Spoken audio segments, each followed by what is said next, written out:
All right, everyone. Good afternoon and welcome to the webinar. We're going to be having a presentation and then we will also be entertaining questions live during the webinar, as well as covering them at the end. You have the option of posting a question in the question pane, which is the upper right corner, or you also may use your little hand icon in the bottom left corner if you want to ask your question aloud at the end.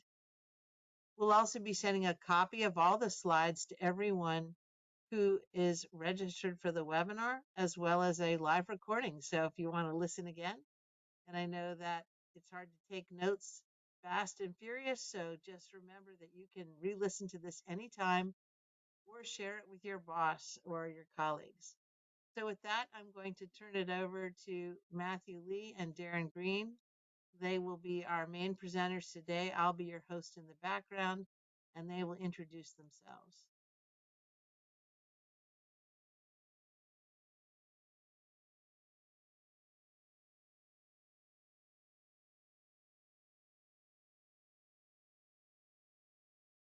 Great. Well, welcome everybody.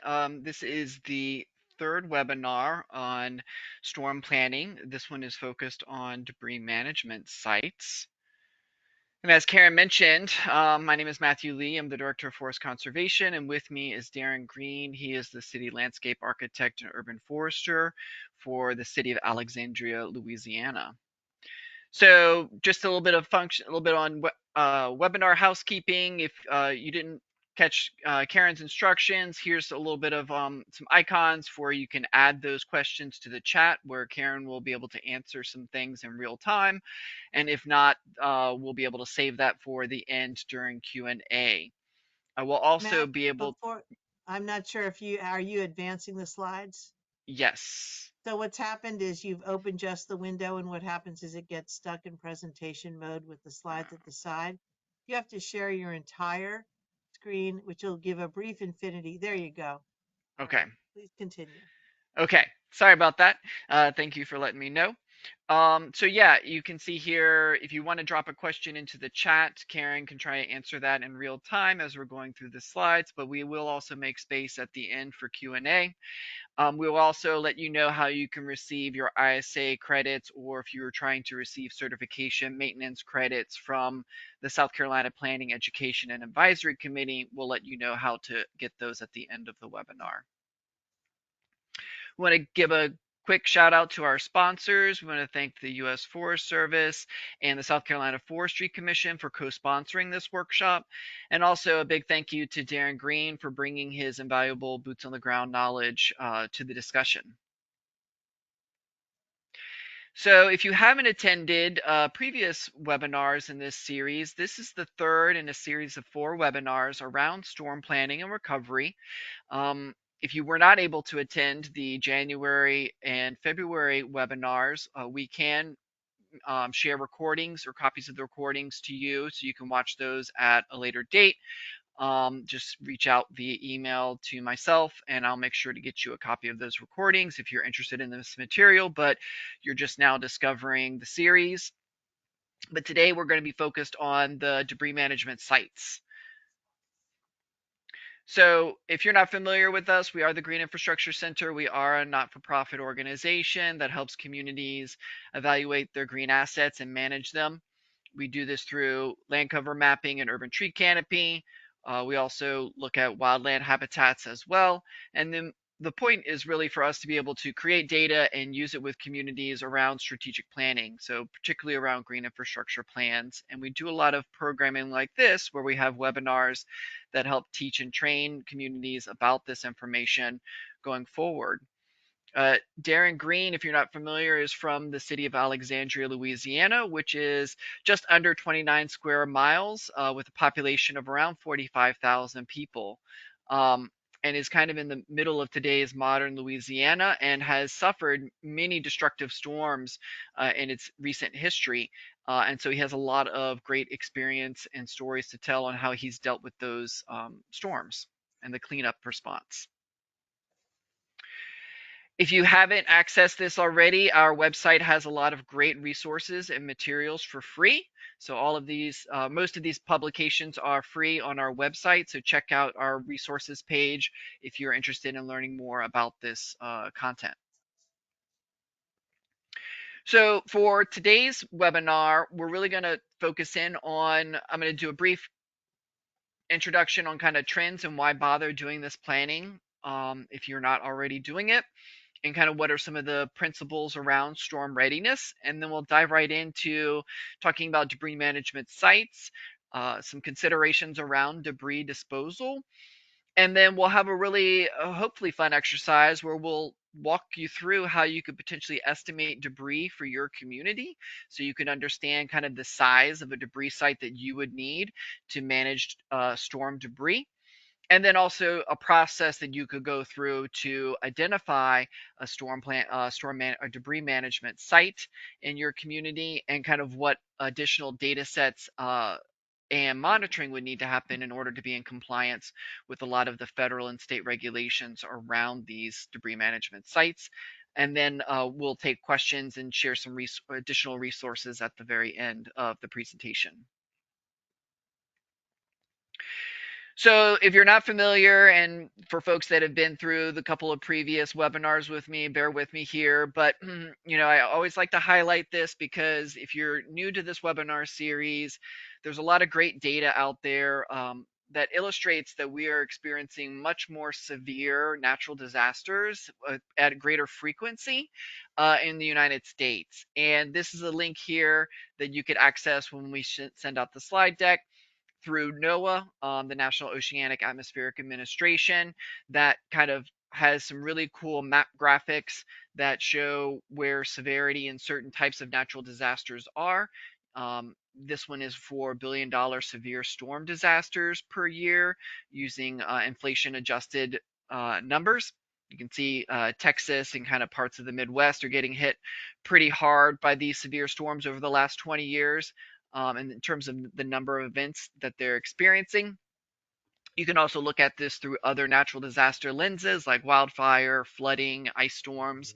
So I really encourage you to take a look at that because these numbers and some of these statistics can really help make the case for your community investing resources in doing this type of planning work, because the average cost of a lot of these $1 billion severe storm events rose from 2.5 billion from 1980 to 2000 to about 15.4 billion in the last 20 years. So we're seeing a significant increase in both the cost and the frequency of these events over time.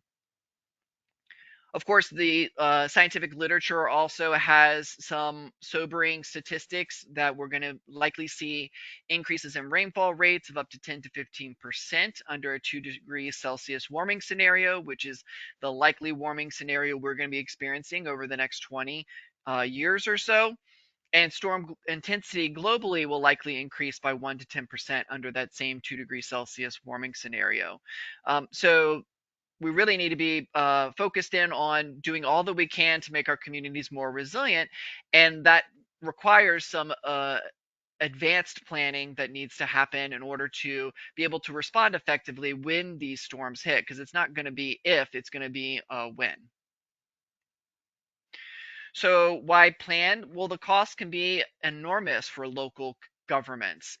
Between 2000 and 2010, FEMA studied that local governments spent more than $8 billion in disaster generated debris removal costs. FEMA estimated debris removal operations account for approximately 27% of disaster recovery costs. So, being able to plan for these disasters and understanding and be ready for where this material is going to go when we're talking about debris management sites is going to be very critical. And as a recent example, Hurricane Idalia is expected to have anywhere between 2.5 to $4 billion in anticipated onshore property insured losses, according to data from UBS Bank, reaching up to anywhere as close to 9.36 billion. So currently, these operations are kind of finalized at this point, but I don't know if any updated numbers have come out from these citations about what the total cost is for that cleanup effort. But you can already see that these costs are pretty enormous for communities to bear the burden. So doing this advanced planning can help you in terms of your urban forest reduce tree canopy cover loss. This type of advanced planning can also improve your local, state, and federal information sharing. Communication is really key during these responses. So being able to have designated pathways of communication, making sure that information is being shared between different agencies and different levels of government is going to be key. Having coordinated response plans, again, is going to lead to more effective cleanup times and responses. It also really helps you identify maybe where you're lacking capacity or have areas of need. So maybe there's certain resources that you don't currently have, but you are going to find that you're going to need these resources for a future disaster or for more resources for more frequent disasters or larger or more severe disasters in the future. It can also really help you identify these critical infrastructure in your community and help to fortify that or to make sure that those cleanup response times are very quick to restore those critical infrastructure such as electricity, access to emergency services, etc., so that your community is back up and running and providing that critical services that they need. And then, of course, the biggest thing here is the overwhelming costs for these cleanup efforts. So making sure that your community is properly documenting the cleanup and recovery, as well as making sure that that documentation is going to allow you to get full reimbursement under federal cleanup costs if your community was part of a federally declared disaster, making sure that FEMA is adequately reimbursing you for all the cleanup costs. So there's many different ways that your storm can be storm ready, or your community can be storm ready. You can conduct a tree risk assessment of public trees, which we talked about in the first webinar. You can also develop standing contracts, also known as advanced readiness or pre-contracts.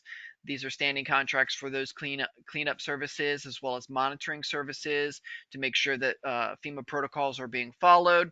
That we talked about that in the second webinar. And then today we're going to be talking about debris management plans and debris management sites, how to estimate debris amounts and identify and establish a debris management site. And then hold a mock event annually because staffing changes over time. There's turnover. And so you want your community and you want your municipal staff to be ready in the event of a disaster happening and making sure that they know this information and know where to find the resources they need to be able to respond effectively. So some things to consider about debris management sites is, first of all, do you have one? And do you have the necessary permitting in advance? And do you have enough of them? So maybe you have a site, but is that site large enough to accommodate a larger or more severe storm where you're going to have a lot more debris generated? And so there are some factors and ways to estimate that, and we'll talk about that later here in the slides. But some things that you should think about to influence where you locate a debris management site. You want to really think about a site that's centrally located to both the response and disposal facilities. So you want to be able to quickly clean up at the source, which is where, within your jurisdiction. But oftentimes disposal facilities are outside of your jurisdiction. And so you want to make sure that you're not transporting this material too far. You want to also make sure that your debris management site has proximity to major roads and that there's an ease of access because you are going to have large trucks accessing the site. And so you got to think about turning radiuses, you got to think about weight, how much damage is going to be on that road. Can that road support this level of traffic? You also want to think about things like utility hookups for managing the operation. So it's not just about taking material and dumping it at the site, but having machinery operated there. So you're going to need electricity to be able to run machinery like chipping to reduce woody material down to a smaller volume for disposal. You also need things like water hookups. You want to make sure that there's access to utilities to be able to manage the operation of the site itself. You also want to have a secure location. So either a site that already has existing fencing, or you have the ability to install fencing to keep the site secure, not only for safety reasons, but also to prevent illegal dumping or people accessing the site that who are not supposed to be there. You want to make sure that you have a large enough site to handle the debris. And this could be separate sites that are handling different types of debris. You also want to make sure that you are able to sort the debris. So there's a lot of things we'll talk about when we talk about site layout that you need to be aware of when you're thinking about how large of a site you need for your debris management site. And if possible, avoid areas close to neighborhoods or emergency centers such as hospitals, fire, and search and rescue. You don't want these trucks getting in their way because there is going to be a lot of vehicular traffic. You also don't want to be too close to community facilities such as neighborhoods, hospitals, schools, because there is going to be a lot of processing of material. You may be chipping, so it's going to be loud. There's going to be a lot of noise, but there may also be dust that's going to be generated from the traffic accessing the site from the trucks, but also the chipping, the sawdust that's produced through the chipping process, or if you choose to burn your woody debris, there's obviously going to be smoke from that. So you want to make sure that these environmental impacts are not going to be impacting neighborhoods or schools or other facilities nearby. One, just for your sanity, because you're going to hear a lot of complaints from the community if you're chipping, you know, woody debris. At all hours of the day, people are going to start to complain about the noise and the pollution.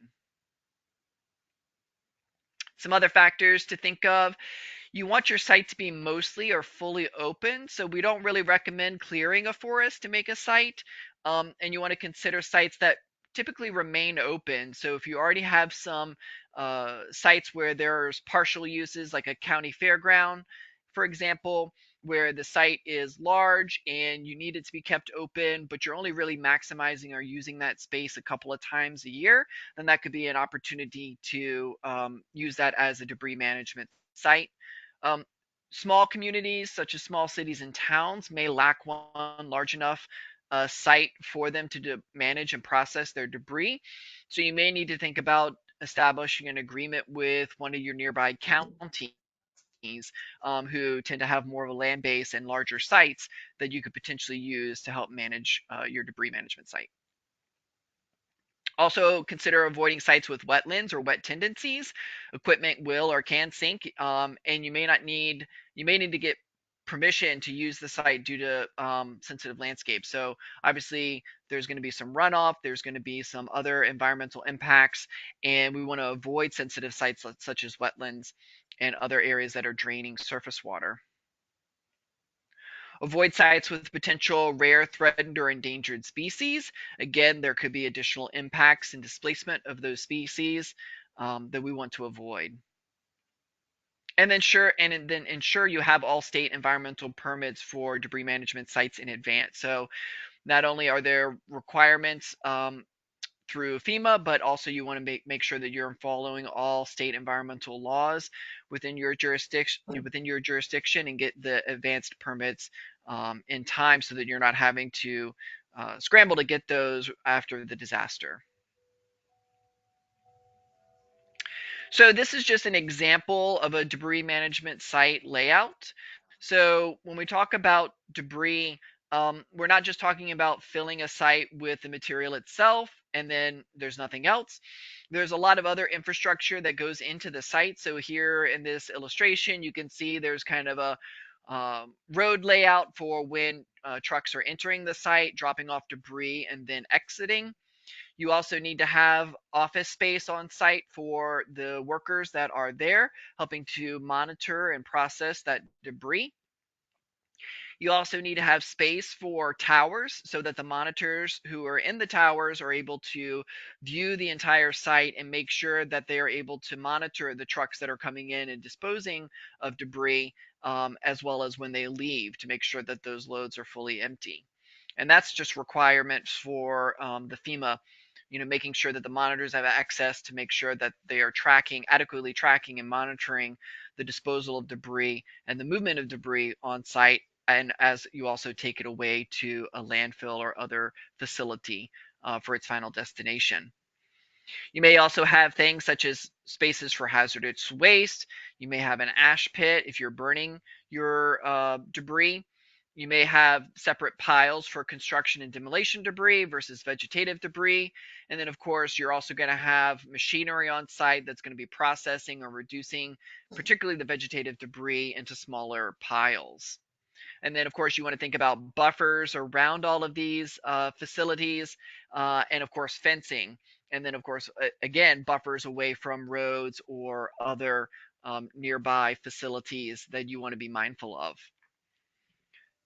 Darren, for your site, can you speak to a little bit about the layout of the site that you all use during your storms? Sure. So we, because we are 120 miles from the coast, our debris operations were mainly vegetative, which they will be unless you have a catastrophic event like a tornado, where you have houses and buildings torn up, or you're maybe right on the coast during a hurricane. So um, your vegetative again is going to be the largest component of your debris. The biggest takeaway here is even though you're only concentrating on vegetative debris, you will have other stuff that's commingled with it. As hard as you try, there will be, there will be tin and boards and siding and swing sets and things that you can't grind and reduce. So having a place on site where those can be segregated out. Um, the thing that got us into the most trouble, and it was very little, but there was some household garbage mixed in with some of the debris, and that is a no-no. That immediately has to be removed, put in a dumpster, and then treated like normal garbage. So think about all these different components of debris that you're going to have, how you're going to process them, and how you're going to store them on the site. And remember that they need to be tracked separately because they're paid for at different unit costs. Great, thank you. So monitoring of the site is really critical. So there's two types of monitoring. There's the monitoring of the debris cleanup operations, but there's also monitoring that's necessary for monitoring the debris management site. And so those will be two separate types of monitoring. The monitors that are monitoring the debris cleanup are just focused on watching the loads that come in, um, from picking things up off of the street or within right of ways or public parks, etc., making sure that those are being tracked and weighted appropriately and then processed on site, filling up and then being taken back to, or then being taken to a final destination, a facility where they're processed at a final destination.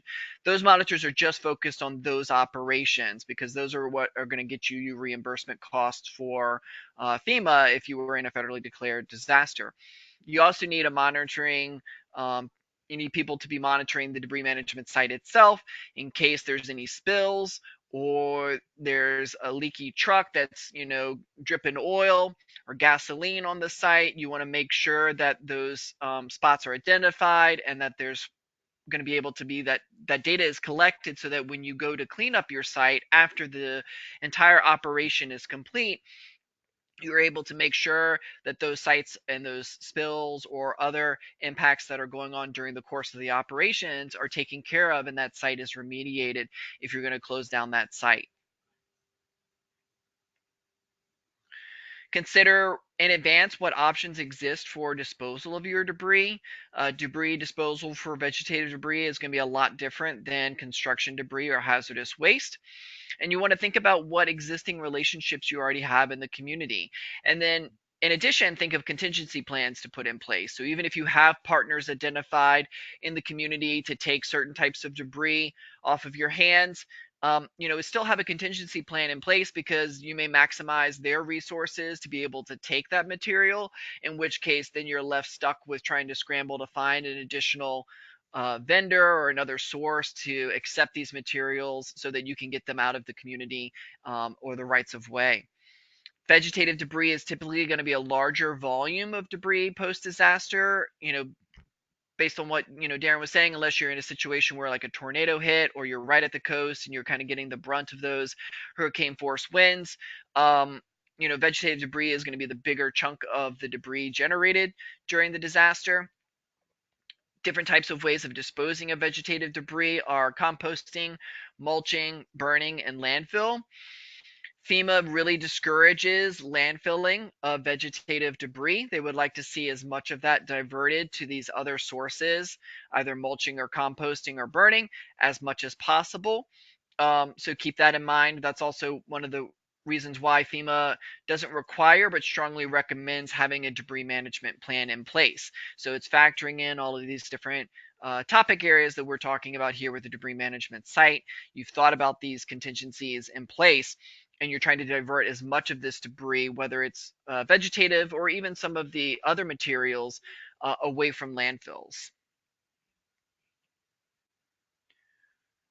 Darren, for debris disposal in your community, did you have a problem trying to get rid of different types of debris? Well, so we took all our C and D to a local landfill, and unfortunately, we didn't have a lot of that. It was primarily wood chips that were reduced with a horizontal grinder.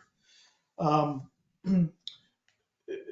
this is somewhat of a moving target because the market for these things can change um, monthly or annually. So I would advise people to explore options, but not necessarily lock themselves in to an option until the storm actually occurs.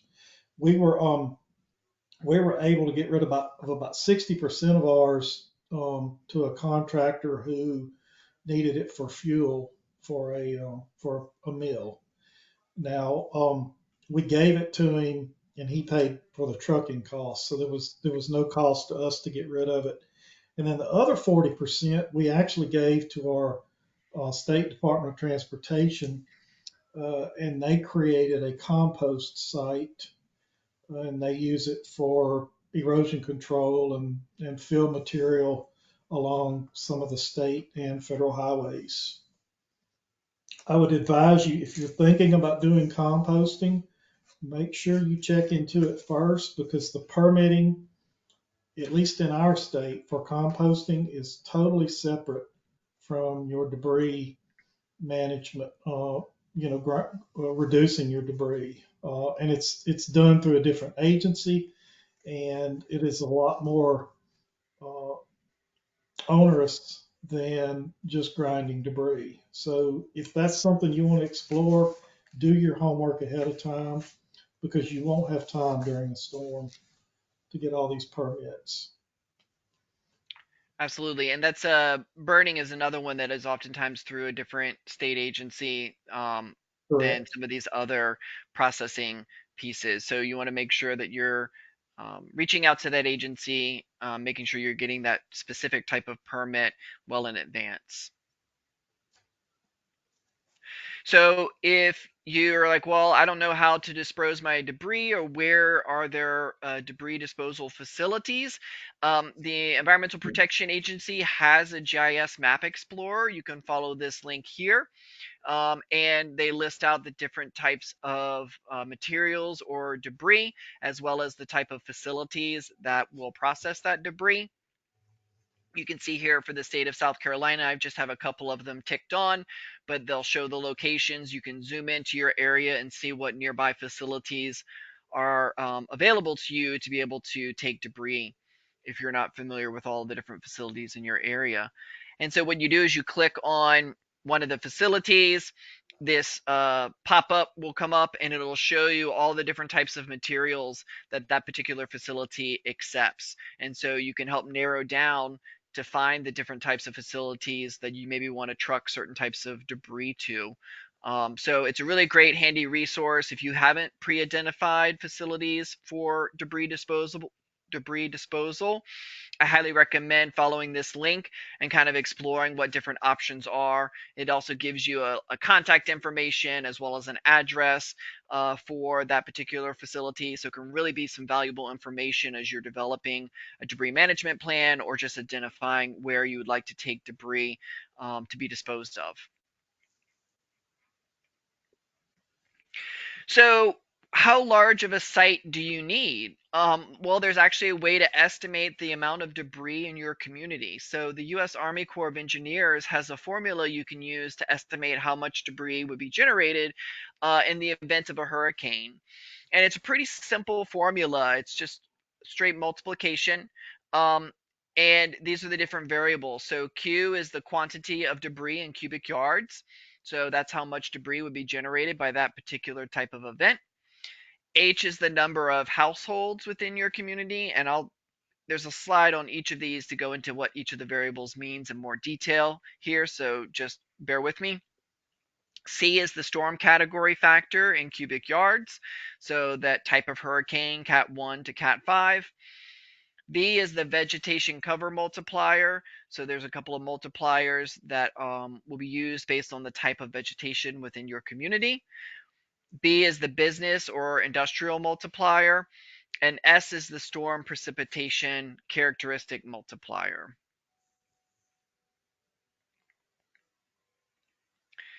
So what we're going to do is I'm going to run through a fictitious city called the city of Woodsville, and I'll run through how we can do this calculation using the different variables, and we'll estimate the amount of debris that would be generated in the city of Woodsville under a Category 3 storm.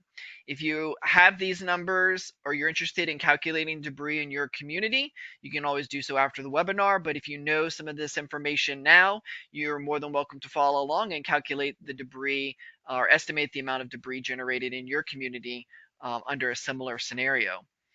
So H is the number of households. So to find H, you want to take your most recent US Census population estimates and divide by 3. So the Army Corps of Engineers model assumes a standard household size of 3 people. So for the city of Woodsville, its population is 88,525 people. When we divide by 3 to get the number of households, there are 29,508 households in the city of Woodsville. In this scenario, we're going to assume that a Category 3 storm was the most likely event that is going to hit the city of Woodsville. You can do a range. So when you're doing this, you can do a range of the lowest to the highest and kind of see, what is the range of the amount of estimated debris that would be generated in your community. Or in this situation, you could also go with the most likely type of event that's going to happen in your community. So if in the last, if your community's never experienced a Category 5 and ever since hurricane records have been kept, maybe you don't want to consider a 5, or you may want to consider a 5 because you want to just see what is the worst case scenario. So really, it's up to you. That you can run these all different ways in terms of the different types of categories. But for this example, we're going to assume a Category 3 storm, which is going to equal 26 cubic yards. So that's the value factor of C, is 26 cubic yards. Yeah. So I have to confess, we, we did a debris management plan prior to our last hurricane event, and our consultant did run a bunch of these models for us, and I was a bit skeptical Hmm. as to how can they know how much debris is going to be generated just by these random factors. And amazingly, after Laura hit, when we got our final debris totals, I went back and looked through that debris management plan, and they actually ran several scenarios for us for different types of storms, different types of year. And for the type of storm we had at the type of year we had, the number was spot on, within about 10,000 cubic yards. Oh, So wow. So these do work. Um, Yeah, and it can really help you to be able to identify this type of size, the size of the site that you will need, and that's really what we're trying to get at is a ballpark number. So V is the vegetative cover multiplier, and a community can range from light to medium to heavy. And the following descriptions can help you classify kind of the correct vegetation multiplier for your community. So light vegetative cover includes, new home developments where more ground is visible than trees, and so these areas typically have sparse canopy cover. Think of a new subdivision that goes in. Medium vegetative cover generally has a uniform pattern of open space and tree canopy, and this is the most common description for vegetative cover. So if you're kind of questioning what the vegetative cover is in your community, I would err on using the medium vegetative cover if you don't feel more strongly about light or heavy. And then heavy vegetative cover is found in mature neighborhoods and woodlots where the ground or houses cannot be seen from above due to the tree canopy cover. So there's a couple of aerial photos here kind of illustrating the difference between heavy versus light. Um, so in the top one, it's the heavy cover where you can't really see the houses or the streets very well.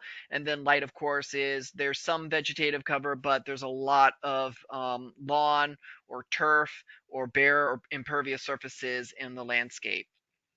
So in this example, because we're working with the city of Woodsville, we're going to assume that it has heavy vegetative cover. So we're going to use a value multiplier of 1.5. B is the commercial multiplier, and this multiplier takes into account small retail stores, schools, apartments, shopping centers, and light industrial manufacturing facilities. The model assumes the commercial insurance requirements will offset some of the cleanup and salvage operations, since commercial properties or private property are ineligible for FEMA's public assistance grant, except in limited cases where there is a clear public benefit.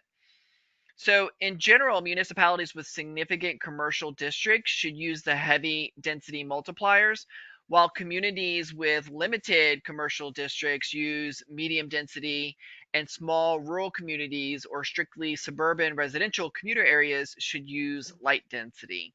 So, there's not really clear definitions in the Army Corps' model about how to distinguish between the different types of light to medium to heavy for your commercial multiplier. So again, if you're uncertain, I would err on the side of caution and use the medium value.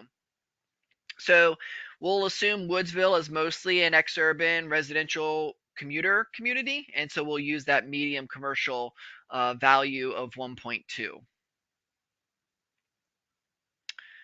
S is the storm precipitation characteristic multiplier. So what this is getting at is wetter storms are going to generate more debris, either through increased flood damage or by a greater amount of wind throw of trees. So when soils become saturated with water, the contact between soil particles and roots become a lot slipperier, and that will actually increase the likelihood of trees falling over during the event because they cannot stabilize themselves, and a lighter wind can push them over during the storm.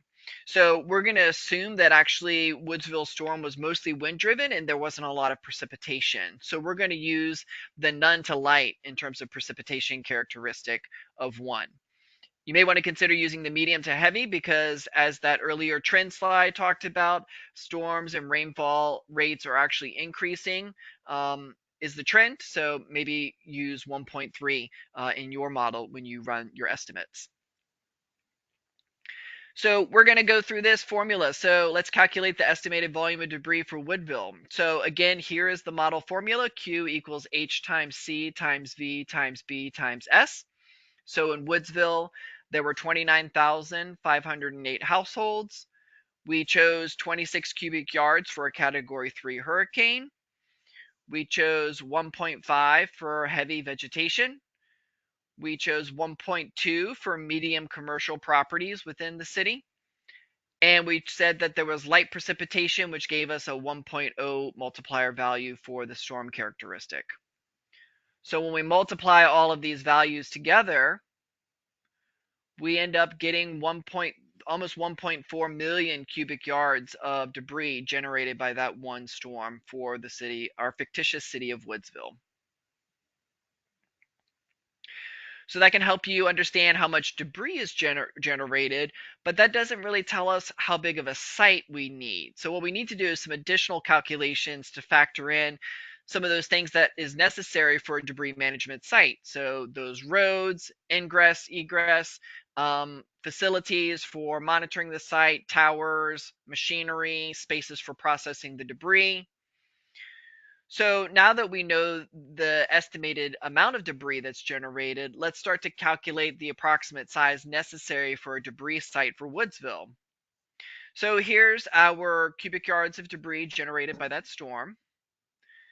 Debris sites are going to be limited by the height of the debris pile. So most states are going to limit debris height to 10 feet. Once you start getting above 10 feet, the piles are going to start to become unstable, and that becomes a safety it becomes a hazard or a safety risk for people that are working or managing the site. So really your debris heights are going to be limited to 10 feet.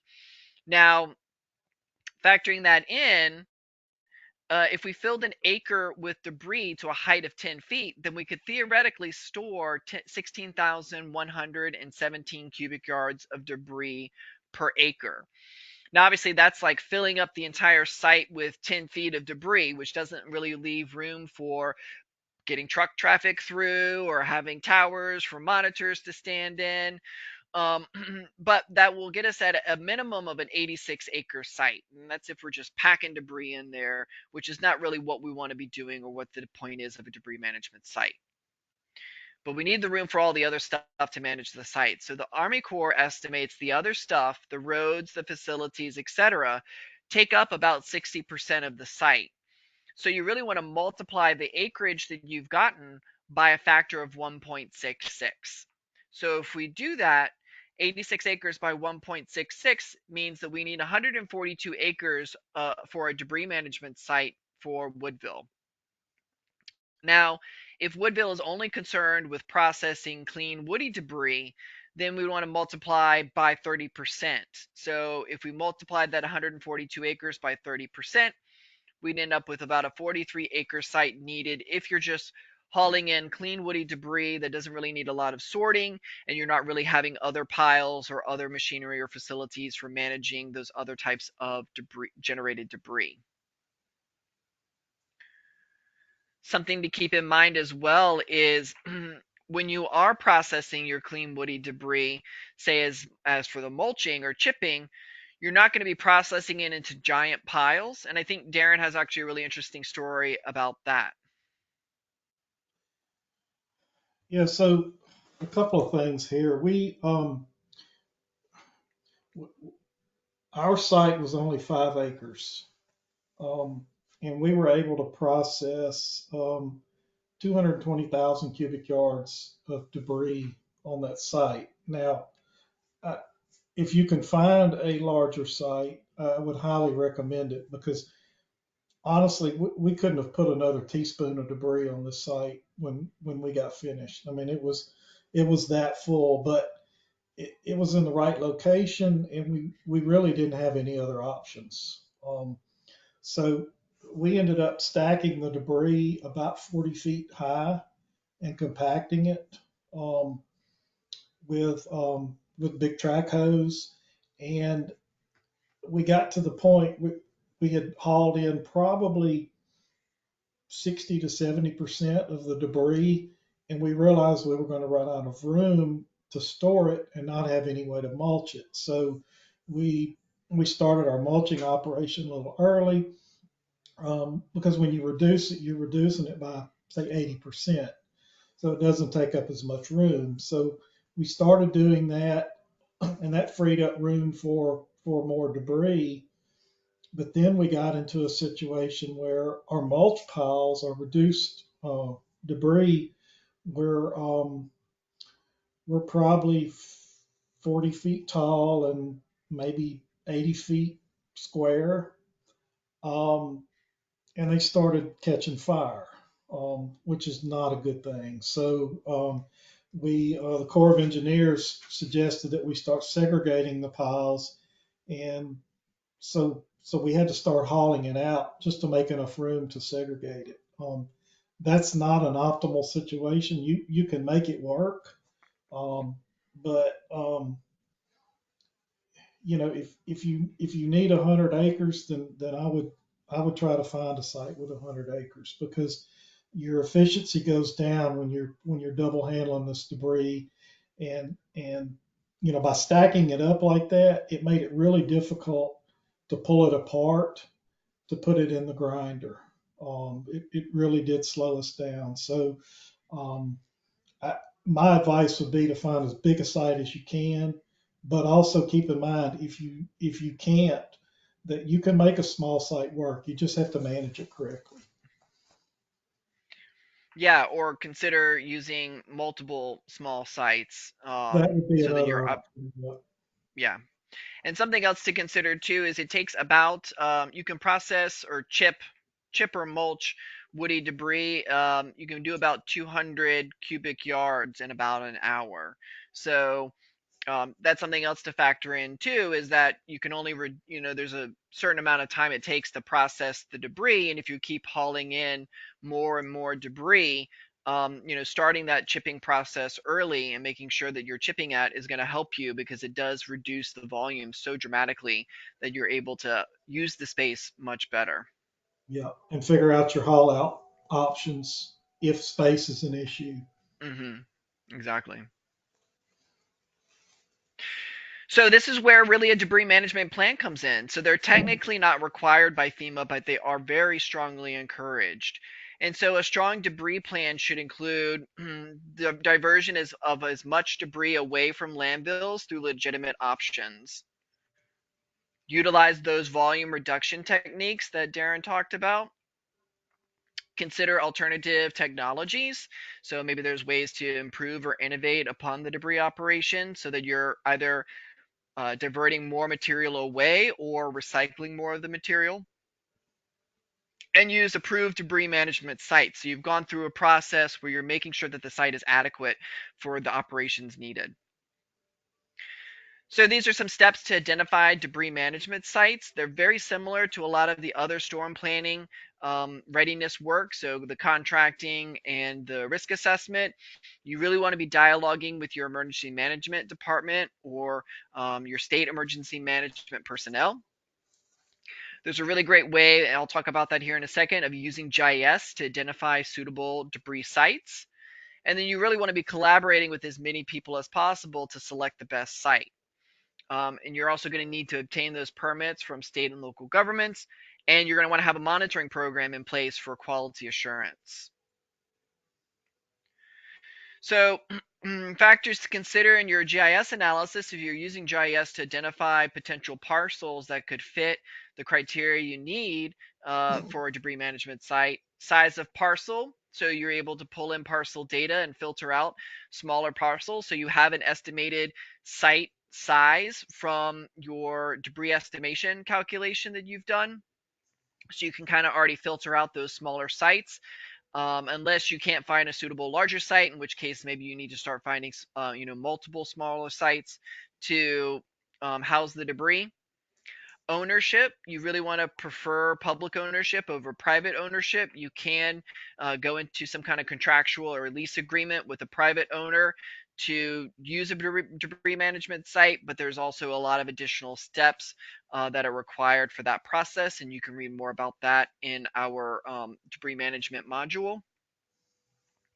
Access to major roadways, so you really want to be able to get that material in and out of the site, processed into the final destination as quickly as possible with as few interference as possible. Existing land cover, so you can pull in things like existing land cover data that your community may have, or if your community doesn't have current existing land cover, then there's the National Land Cover Database, which can be able to provide you some information, albeit at a coarser scale, to see if there's forested areas or other sensitive types of land cover that you want to avoid for your debris management site. Utility hookups, proximity to population centers, so again, being close enough to be able to haul the debris out of the right of ways and on public properties to the processing facility. And then again, proximity to those disposal centers. Trucking is some of the trucking and transporting the material is some of the largest costs of the operation. Identify high risk areas. So if you know areas in your region that are tend to prone to generate a lot of debris, then maybe you want to have a site that's near those areas because that's where a lot of the debris is going to be generated. So this is an example from Millbrook uh, in Elmore County, Alabama. The city used this red polygon site as a debris management site years ago. It's no longer a debris management site. It's since been decommissioned. But what you'll notice here is before it was decommissioned and was used as a debris management site, this neighborhood here was not here. So this subdivision was built before, I'm sorry, after the site was used as a debris management site.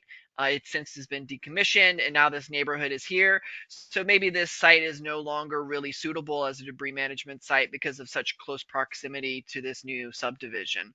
So things can change over time. So you should, revisit your debris management site to make sure that there's not new land uses that could potentially interfere with operations or require other mitigation measures to help buffer or prevent the impacts of that site from affecting nearby residents. You also want to start collecting baseline data. So once you've identified the site that you think is going to be good, before you start any operations, you really want to investigate the site's history. Are there any environmental contaminants on the site? Are there any cultural or rare, threatened, endangered species that need to be aware of? Any sensitive things about the site that need to be factored into before you start any operations? You want to make sure you document those existing conditions, particularly if it's land that's being leased from a private landowner. You want to be able to have those existing conditions documented so that after the operations is done and you're decommissioning the site, you can restore the site back to its pre-existing conditions. This includes taking things like sampling soil and water and doing that not only before the operation but also during the monitoring phase to make sure that you're not introducing new contaminants to the site. Take lots and lots of photos and videos of the site to aid in that documentation. And then once the site has been selected and baseline data collected, start filling out and getting those necessary permits that you need. And then monitor the debris management site. So environmental site monitoring is an important component, and the types of monitoring that are separate. And so this type of monitoring is separate and independent of those debris monitors who are just tracking debris coming in, processing, and leaving to that final destination. You want to try and create a map of the site operations. That layout's going to be really helpful for you to identify potential contamination or areas for restoration. And you really want to document as much as you can for that quality assurance so that when you go to restore the site, you know about all the problems that may have happened or occurred during the operations. So there's just a couple of final resources here. There's the Community Forestry Academy. It has a lot of free training videos as well as free resources and guides for communities around storm planning. So I highly recommend you check out those resources available. And then again, of course, we have resources on GIC's website related specifically to storm planning. It's under our resiliency pages. I would check out those resources as well. There's a lot of great information, a lot of stuff that we weren't able to cover under this 1 hour webinar. So with that, I'm going to turn it over to Karen to see if we have any questions or comments from participants. So far, we don't have any questions in the question pane, but if anyone would like to post a question, you just go to the upper right corner with the little question mark and type in your question. You also have the option to ask your question aloud. So all you have to do is use the raised hand feature and you can ask a question of either of our presenters. So far, just scrolling through, I don't see any particular questions. While people are either thinking of their questions, perhaps is there anything you wanted to add that you didn't get to cover yet? I would I would just add when you're looking at these sites or looking for a site, um, one of the things that caught us by surprise was this state historical preservation office review. Any site that's used for debris reduction that you want FEMA reimbursement for has to have a historic preservation review documentation. And we weren't aware of this, and fortunately, nothing came up. But that's something you want to make sure that you get these sites permitted ahead of time, because the lead time for that process is about 6 months. And if you've got nowhere to put your debris for 6 months, then your citizens aren't going to be real happy. Okay, so everyone's homework assignment, I think, is to go and find out if you actually have a debris site. I recently asked a community that GIC is helping with the resiliency plan, and they said, well, of course we do. We have the landfill. So we told them that didn't count, and we've got to get organized. All right. Well, seeing that there's no actual additional questions, do you all want to just cover the opportunities for obtaining credit? Absolutely.